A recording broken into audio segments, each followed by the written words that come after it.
Warning, censorship. Warning, censorship.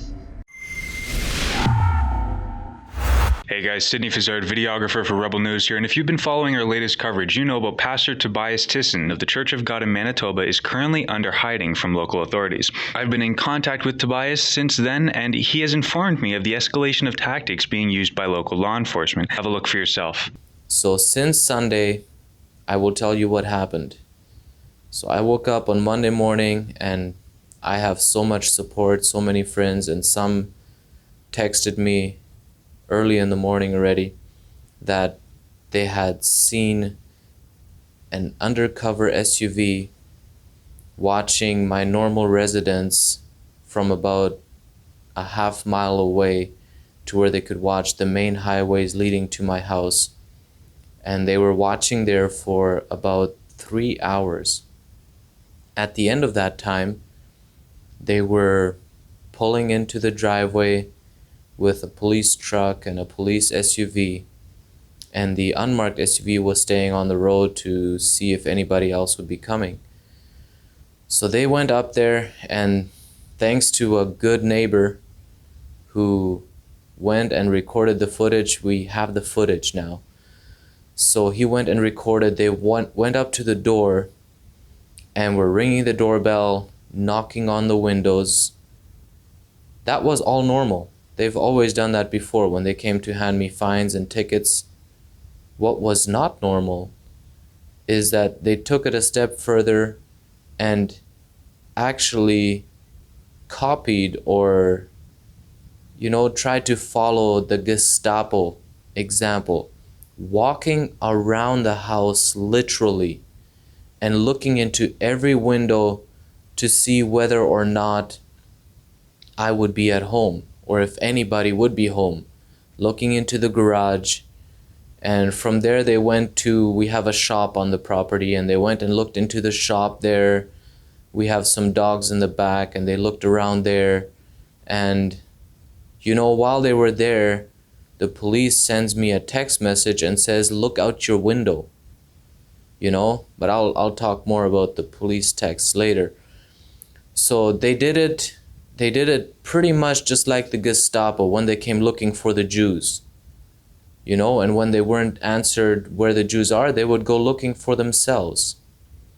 That's what happened, but I was not at that location. I was not home, and they had to leave there after a while.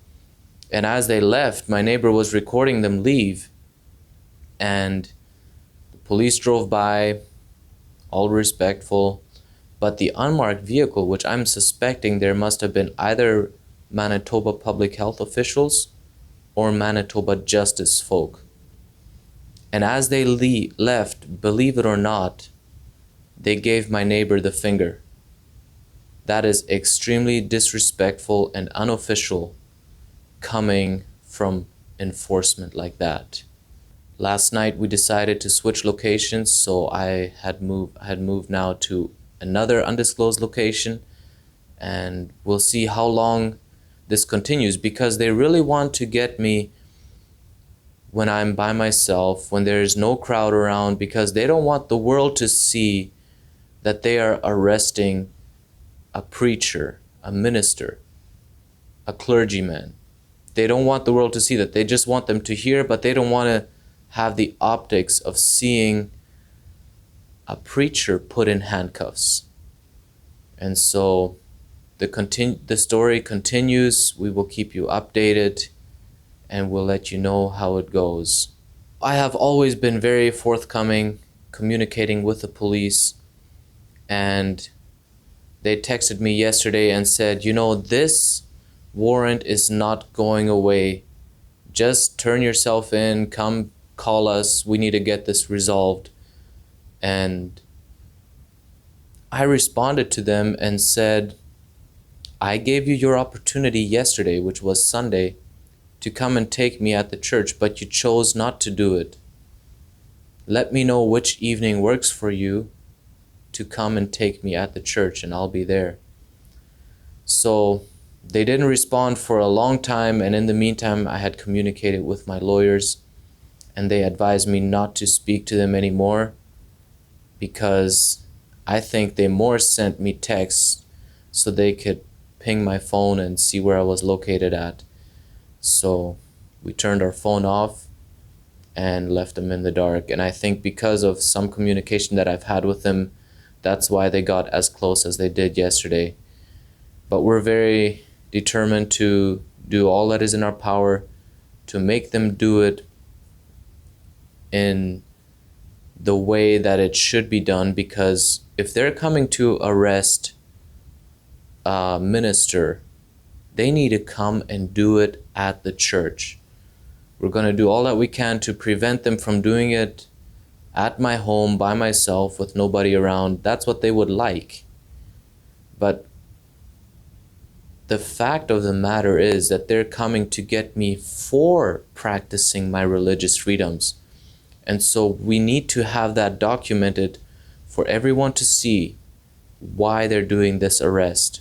Why is it that you would say it's just a random check, a license registration check, when it's completely deceptive and you're stopping me to hand out a ticket for the health officials to arrive? So on the way to service, our secretary from church was pulled over on their way to service under the disguise of running a registration check. So, and as the police took the registration and went to the back, health officials pulled up and they issued a fine of $5,000 for a school night graduation that we had on May 16th, and also a court order for May 23rd, which is to take place July 8 at 10 a.m. in Steinbach. Failed to comply with a public health emergency other than a Public Health Act P2110 Section 99. Okay, so your date here is July 8th, 2021 at 10 a.m. All right. I'm good. Okay, perfect. Okay, you're good to go. So, sir, I have a question for you. Yeah. Why is it that you would say it's just a random check, a license registration check, when it's completely deceptive and you're stopping me to hand out a ticket for the health officials to arrive? In Manitoba, there's several different reasons why we can pull vehicles over. One is for sobriety, one's for the vehicle maintenance, one's for registration, driver license. So I pulled you over for one of those, right? You didn't. You pulled me over because it was a complete setup. You knew that. I ran your vehicle. It's registered. Everything's good. So, my aspect of it, the health aspect of it, if they wanted to stop by, if we pulled someone over that they're interested in, then we let them know, right? Well, sir, right? You know this was a setup. All right. Take care. Have yourself a good day, guys. This is atrocious. You saw the hypocrisy of that fake car stop. They did that same thing to me once in Winnipeg after I was gathering together with a few friends. They pulled me over under that same disguise. That is very deceptive and is a complete setup. That's how some of our enforcement is working right now, to trick people into stopping so that these health officials can catch up to them and give them a fine. These health officials don't have any authority to pull somebody over, so they have to hire the police to make a fake stop so that they can issue their unconstitutional and illegal fines and court orders. Not only did that happen yesterday, but one of my friends was also stopped, not even by police. They left their residence, and as they approached the main highway that led to the church, there was a van stopped by the intersection with the hood popped open, and the two individuals flagged them down and asked them if this was road number, I forget the number, I'm just going to say road number 25. And as they did that, they asked the question slowly, and one was on the driver's side, one was on the passenger side. And as they asked the question, is this road number 25, they looked into the car everywhere to want to see perhaps if I was in that car. They did everything they could yesterday to see if I would somehow sneak into service, but they didn't find us, and we had a successful service, just wanted to bring these updates to you to see how things are progressing here. We are still free. We're not out of the woods yet, and things are progressing, and we'll have to see how all of this continues. But God is in control. God is in charge, and everything will work out for His glory. And I'm just so glad that we can be a part of what God is doing right now. Wow.